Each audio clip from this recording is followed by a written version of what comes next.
đầyស្រឡាញ់ធ្វើឲ្យជីវិតមានន័យក្នុងលោកីគ្រប់គ្នាប្រាថ្នាចង់បានមានឬក្រទៀបឬខ្ពស់ក្មេងចាស់គ្រប់ប្រាតែចង់បានមានអ្នកដែលស្រឡាញ់ខ្លួនក្តីស្រឡាញ់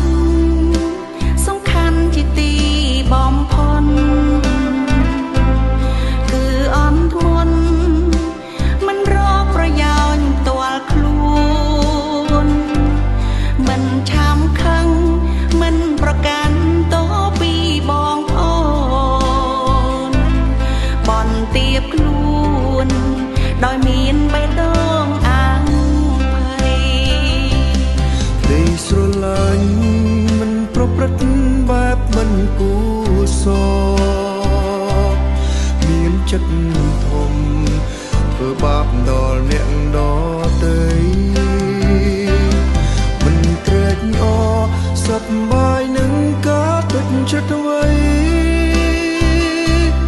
ទើបមានន័យពិតជាសេចក្តីស្រឡាញ់ក្តីស្រឡាញ់រីករាយតែក្តីស្មងត្រង់កែដំរំគ្នាដោយសេចក្តីស្រឡាញ់មិនឈ្នានីស